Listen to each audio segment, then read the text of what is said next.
I'm Black Snape.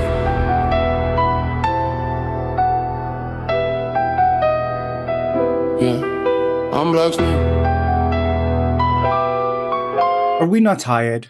No, seriously, are we not collectively, spiritually, emotionally exhausted of reboots? Because apparently, Hollywood looked at the entire history of human creativity and said, nah, let's just do it again, but louder and somehow worse. And now, here we are, the Harry Potter reboot. Bloody hell. A franchise that is not only iconic, not only beloved, but already has a complete culturally dominant set of films. And somehow, somewhere, someone woke up and said, you know what this needs? A redo. Let's talk about it. Witchcraft Online, come on in, join the talk, let's begin.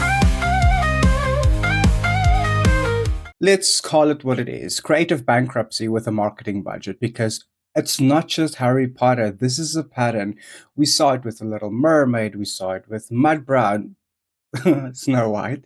We've seen it over and over and over again. Take something people already love, change it, modernize it, inject relevance, and then act shocked when people go, wait, why does this feel off? It's like reheating a gourmet meal 17 times and wondering why it tastes like disappointment and microwave radiation. Merlin's beard! Now let's slow down before people start throwing labels around like confetti. There is nothing wrong with diverse casting. Nothing. Black actors, diverse actors, new talent. That's not the issue. It never was. The issue is context. You exist in the context of all in which you lived and what came before you. Because storytelling isn't just about plugging people into roles like it's a group project where nobody read the brief. It's about internal consistency. It's about world building. It's about respecting the source material, especially when that source material is as detailed and as obsessive as Harry Potter.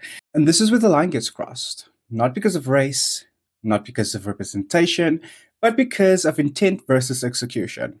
Let's talk about the elephant in the dungeon. Professor Severus Snape, one of the most complex, layered, psychologically rich characters in the entire series.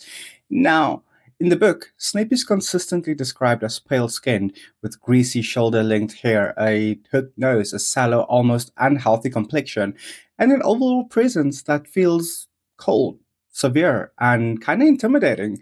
He's meant to look like he hasn't smiled since 1983 and actively resents oxygen.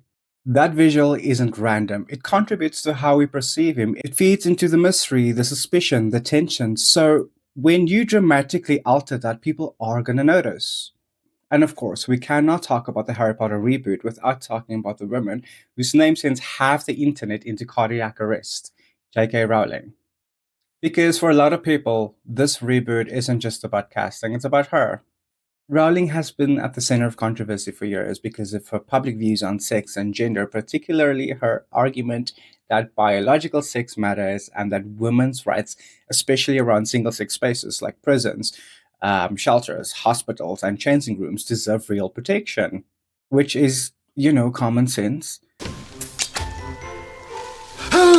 She drew major backlash in 2020 after criticizing language like people who menstruate or pregnant people, arguing that removing the word woman erases biological reality. Since then, she has constantly defended sex-based rights and has spoken openly about safeguarding women's spaces and the importance of being able to discuss biological reality or biological sex without immediately being labeled hateful. And honestly, I understand that, because somewhere along the line, stating basic biological reality became controversial, which frankly is one of the dumbest achievements of modern society. Recognizing that men and women are biologically different should not be treated like some radical political manifesto. It's reality. It's science. It's observable by literally anybody with functioning eyesight and access to your biology. These are mad times we live in, mad! They are indeed. Protecting women's spaces does not automatically equal hatred. Wanting boundaries around prisons, shelters, sports, and private spaces is not oppression, it's common sense. And too often people use offense as a shield against discussion, as though discomfort somehow rewrites biology. It does not. Facts do not become violence because Twitter had a meltdown. That does not mean people shouldn't be cruel. Respect costs absolutely nothing. But respect should not require pretending objective reality is negotiable depending on who's upset that day. Yeah, like it's like a knife in the heart. That is why many people, myself included, understand Rowling's position. Her critics, of course, strongly disagree.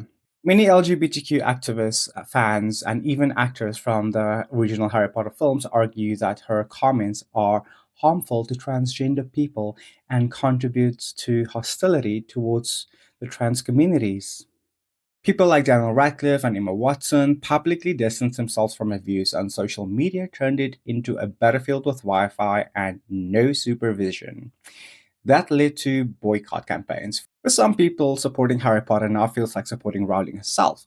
They argue that buying tickets or watching the reboot, engaging with the franchise in any shape or form, helps maintain her influence and platform. Others think that's absurd because at what point do we separate art from artists? Do we erase an entire fictional universe that shaped millions of childhoods just because we disagree with the creator's politics? That feels less like activism and more like competitive moral performance. And here's the truth most people won't say out loud. Most people are not organizing their lives around Twitter outrage. People still read the books. People still watch the films.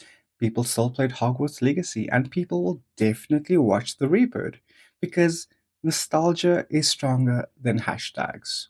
And because loving Harry Potter does not mean endorsing every opinion Rowling has ever posted online. It means people love a story. That's it. Apparently, nuance is now considered dark magic. Shocking. Weird. Here's the part Hollywood keeps pretending not to understand. Fans are not stupid. They remember. They care. They've read the books, reread the books, argued about it at 2 a.m. like it's a personality trait. So when you take a character that has been visually and descriptively consistent for decades and then suddenly go, actually, we're doing something different now. People aren't confused. They're skeptical because it starts to feel less like storytelling. I suppose you go along and then suddenly, poof. And more like messaging wearing a costume. Adaptation is necessary. You cannot translate a book to screen word for word. That's how you end up with 19-hour movies where somebody spends 12 minutes stirring a potion. But there's a difference between adapting for medium and altering for agenda. One respects the story, the other uses the story. And audiences can feel that difference immediately, even if they don't always articulate it. If Hollywood actually wanted strong, diverse stories, they could just, make them. New characters, new worlds, new narratives. But instead, they keep going back to existing franchises like it's a security blanket. It's like saying we want innovation while aggressively refusing to innovate. I'm still a Harry Potter fan, always will be. Those books, untouchable. That world, legendary. But this reboot, it kind of feels unnecessary. It feels forced. And more than anything, it feels like a missed opportunity because instead of expanding the universe in a meaningful way, they're just repainting the walls and calling it a new house. If you made it this far, clearly you've got opinions and I want them. Drop them in the comments. Like the video if you're also experiencing reboot fatigue. Subscribe if you enjoy thoughtful chaos like this, and I'll see you in the next one. Mitchcraft Online, come on in, join the talk, let's begin.